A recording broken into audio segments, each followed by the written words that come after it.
Ахметжан. Баяғыда Тоқсанбай деген атқан оғы жерге түспейтін бір мерген болыпты. Оның жасынан бергі кәсібі аңшылық екен. Жұрт оны мерген деп есептесе де, ол өзін шын мерген екендігіне сенбейді екен. Тоқсанбай 70 жастан асқанда аңшылықты шорт тоқтатыпты. Мылтығы 20 жыл ілулі тұрыпты. Тоқсанбай 90-ға келгенде өзінің мергендігін сынамақ болып мылтығын сүртіп тазалап, атына мініп аңға шығыпты. Егер атқан оғым әлі тиетін болса, онда оғым жерге түспейтін болғаным. Өйткені әзір қарауылды көретін көзде қалмады. Әдеттегі мерген болсам, бұл жолы оғым тимейді деп ойлайды. Енді жалғыз келе жатқан Тоқсанбай жайылып тұрған бір маралдың үстіне түседі де, абын күбің мылтығын серт ұстап маралды атып қалады. Марал оқпен бірге түседі. Тоқсанбай жантаңдай жүгіре басып маралды бауыздап алады. Жас кезіндегі әдеті бойынша маралдың ішінде жармастан төсінен іреп жіберіп, төстігін сыпырып алып қақтайды. Тоқсанбай төстіктің қанды сары суы әлі әбден тарап болмаған жерінен бір кесіп аузына сала бергенде, әлгі бір жапырақ ет жерге түсіп кетіпті. Тоқсанбай бисмилля деп етті қайта ала бергенде, ет ыршып барып кесіп алған орнына жабысып қалыпты. Онымен қоймай, марал тұра салып қаша жөнеліпті. Мұны көрген Тоқсанбай өз көзіне өзі сенбей аң-таң болыпты. «Болмағанда жөніңді біліп қалайыншы», деп Тоқсанбай маралға. «Ей марал, жөніңді ұқтырып кет, аңбысың әлде сайтанбысың?» деп айғай салыпты. Қайырылып тұра қалған марал: «Менің жөнімді Ахметжаннан сұра», деп кете барыпты. Тоқсанбай аң-таң болып үйіне қайтыпты. Маралдың жөнін білу үшін алыс жақынан Ахметжан атаулығы түгел сөйлесіпті. Бірақ маралдың жөнін білетін бірде-бір Ахметжан болмапты. Шал әбден дағдарыпты. Сөйтіп жүргенде алыстан бір ауыл осы жерге көшіп келіп қоныстаныпты. Ауыл бастығы ақсақал шал Ахметжан дегенді естіп, Тоқсанбай бір тау ерулік алып Ахметжанның ауылына амандаса кіріпті.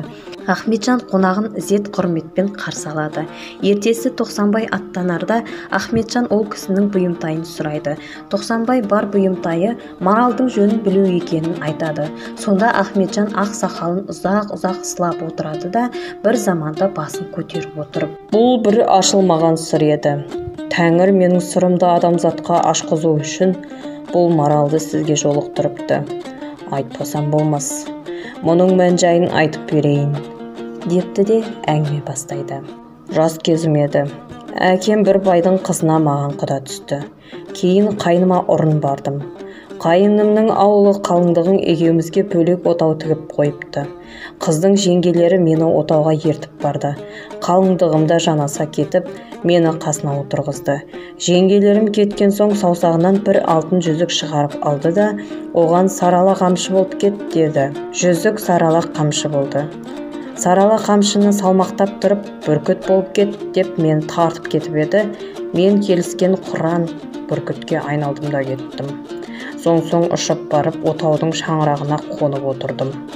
Қалыңдығыммен жатқан жігітке кім көз сүзбейді. Тұра салып солай қараған ел: «Шаңырақта бір бүркіт отыр», деп таң атқан соң шулай жөнелді.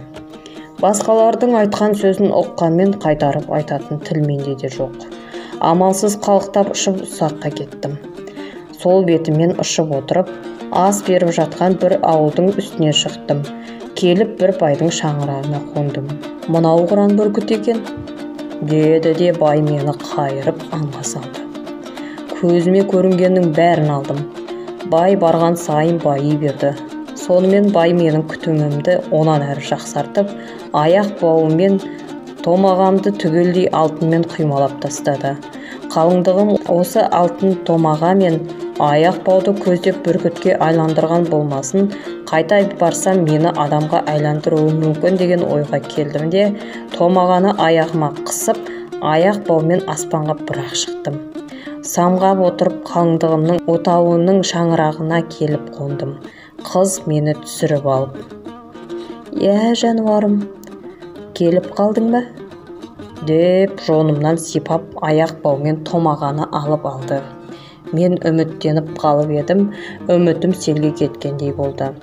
Баяғы жүзігін алып шықты да, сарала қамшыға айландырып: «Енді ит болып кет», деп бір тартып кетті.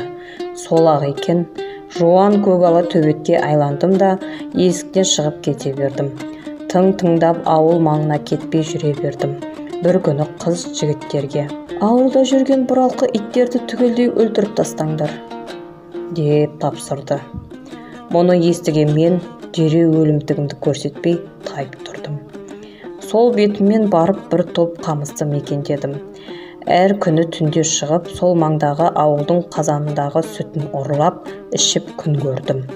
Бір күні бір үйдің сүтін ұрлап ішуге барсам, үй әлі жатпаған екен.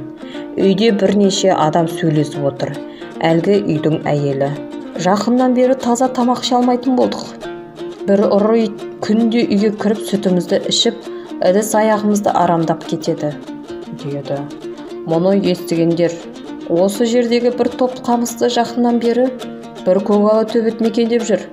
Сірә қазанға түсіп жүрген сол болар. Біз оны ертең шалмалап буындырып өлтірейік», деді. Бұл маңда маған қоныс болмады. Басқа жаққа сытып бердім. Жүріп отырып түн ортасы ауғанда 8 қосты қатар тігіп, неше мың қойды бір үйіріп тастаған қойшыларға кезіктім де қораның ішіне жата кеттім. Бір уақытта қораға қасқыр шапты. Жалғыз өзім бір топ қасқырмен араласып, бәрінде алқындап өлтіріп, қораның айналасына жайратып тастадым. Күзеттегі қойшы ұйықтап қалып, таң атқанда бірақ оянды. Қораның шетіне келіп өліп жатқан қасқырды көріп, ол аң-таң болды. Анадай жерде дөңде жатқан мені көріп, күшік деп шақырды. Құйрығымды бұлаңдатып жетіп келдім қасына. Қойшы мені ертіп қойшыларға келді де көргенін баяндады. Қойшылардың бәрі: «Көк төбет бізге қонған құт», деп қуанысты да ит аяққа ас құйып берді. Мұны мен ішпей қойдым. Содан бір жақсы егде тартқан қойшы тұрып: «Біреудің өзімен бірге тамақтанатын ерекше иті болмасын. Қалған етті жылытып, сорпасымен қоса менің саптаяғыма құйып берші», деді. Қойшылар оның айтқаны бойынша істеген соң, мен ішіп жеп алдым. Әлгі қойшы: «Айтқаным келді ме, бәлем», деп едәуір мардамсып қалды. Содан бастап қойшылар күзетте шығуды қойды. Таңертең асықпай тұрып, мен өлтірген қасқырдың терісін сыдырып ала беретін болды. Арада бір талай күн өтті. Бір күні қойшылардың бірі жұдырықтай алтын тауып алыпты. Бұлар бөлісіп алуға да, біреуі алуға да келісе алмай көп таласты. Содан бір қойшы тұрып: «Бұл алтынды бөлісіп алсаңдар да, бірің алсаңдар да, бәрібір бай тартып алады. Одан да мына көктөбеттің мойнына байлап қоялық. Ит жеті әулиенің бірі ғой, бұл соның несібесі болу керек. Ол келі малымыз аман, жанымыз тыныш болды», деді. Мұны естіген мен құйрығымды бұлаңдатып қойшылардың алдына келдім. Әлгі қойшы менің қылығыма қарап: «Тауып айтқан екенмін», деп сөзін толықтай түсті. Ақыры қойшылар бұған мақұл болып, құрым киізден дорба жасап, менің мойныма байлап қойысты. Мен: «Қалыңдығым осы алтынды көздеген болу керек. Осыны алып барсам, мен адамға айландыру мүмкін», деп ойлап, сол күні түнде қалыңдығыма қайта тарттым. Қалыңдығым баяғысындай менің жонымнан біраз сипап отырып, алтынды алды. Онан соң тағы жүзікті сарала қамшыға айналдырып: «Енді мысық болып кет», деп бір тартып кетті.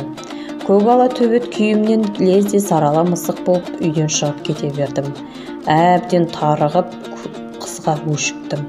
Қыз ұйықтағанда оның көзін шығарып өшімді алайын деген ойға бекіндім де, ертеңсінде түнде ұрдалып кіріп жүктің арасына жасырынып қалдым. Бір кезде үйге күтуші кемпір келіп, қыздың шашын тарады. Онан соң төсегін салып берді де өзі жатып қалды. Сұмдықтың бәрін шығарып жүрген осы кемпір ғой деп ойладым да, алдымен кемпірдің көзін ағызып жібермек болдым. Бұлар ұйықтаған соң жүкті қарғып түсіп кемпірдің кеудесіне секіріп шықтым. Кемпір оянып кетіп, көзін шығарғалы отырған маған: «Ой, сен Ахметжан емессің бе? Менің көзімді шығарма. Сенің не халде жүргеніңді әбден білемін. Мына қыздың көңілдес жігіті бар. Әр күні сол жігітпен бірге жатып көңіл ашады. Мұның ойы сенің көзіңді жою. Сен енді сыртқа шығып үйдің арт жағында көк жартасқа тышқан боламын деп бір сүйкенсең тышқан боласың. Сонан соң ін қазып, оның бір аузын қыздың төсегіне бас жағынан шығарда түнде аңдып отыр. Әлгі жігіті келген соң екеуі құшақтасып жатады. Мауықтары басылған соң әбден қалжырап ұйқыға кетеді. Сонда сен құйрығыңның қыздың аузына сүйке. Ол кезде жүрегі айнып, қыз құсып жібереді. Түнде аузына салып жататын киелі жүзік құсқымен бірге жерге түседі. Жүзікті дереу іліп алда, ініңе кіріп кет. Онан соң баяғы көк жартасқа Ахметжан боламын деп сүйкенсең, қалпыңа келесің. Жүзік қолыңда болған соң, не істеймін десең, қолыңнан келеді, деді. Біраз ойланып тұрдым да, тышқан болдың не, мысық болдың не, бәрібір емес пе? Ең жаманы тышқан болып түгермін. Осы айтқаның бір істеп көрейін деген ойға бекіндім де, кемпірдің айтқанын істедім. Істің бәрі кемпірдің айтқанындай болып шықты. Жүзікті қолға түсіріп алғаннан кейін қайын атама бардым. Өстіп жүріп арада 2 жыл өткен екен. Балам, қайда жүрдің? Деді қайын атам. Жортуылшыларға еріп кетіп, қайта оралғанымша осы болды, деп қайын атама өтірікті ысқырттым. Қайын атам да қызының көңілі жаман екенін біледі екен. Дереу қызының тойын жасап, 40 түйеге жасау жабдығы артып, апарып салуға 40 жігіт қызметші беріп, бізді аттандырды. Жүрерде қайын атамнан қолғанат қылайын деп қыздың көңілдес жігітін сұрадым. Қайын атам мақұл болды. 10 неше күн жыл жүріп, жол ортаға келгенде әлгі 40 жігітке жетекке алған түйелеріндегі алтын күмісті қалдырып, қалған жүкпен түйені алып қайтып кетіңдер, дедім. 40 жігіт қуанысып түйелеріндегі алтын күмісті тастап, өздері жетелеген түйені жүгімен алып қайтысты. Алтын күмістің өзі топ-тора 2 түйенің жүгі болды. Баяғы жүзікті алып шықтым да, сарала қамшыға айналдырып, қыз бен қолғанат жігітті түйе болып кетіңдер деп тартып кеттім. Бұлардың бірі бура, бірі үнген болып қалды. Алтын күмісті екеуіне артып үйіме келдім. Келсем, әке-шешем, баламыз жоғалып кетті деп көздері бұлаудай болып отыр екен. Мені көріп олар той жасады. Қызды жақтырмай қалың малға берген 2 түйені алтын күмісті қайтып алып келдім, деп ел жартыма өтірікті айттым. Жүкті түсіріп алғаннан кейін жүзікті сарала қамшыға айналдырып жіберіп, әлгі екеуіне аң болып кетіңдер деп тартып жіберіп едім. Бірі марал, бірі бұғы болып, орманға кіріп жоқ болды. Сонан қайтып бұларда кезіктірмеген едім. Және ешбір жанға бұл істің жайын айтпаған едім. Сірә сіз кезіктірген марал қыз осы болу керек, деп Ахметжан әңгімесін бітіреді. Тоқсанбай маралдың жөнін біліп, көңілі орнығып, досына рахметін айта үйіне қайтады.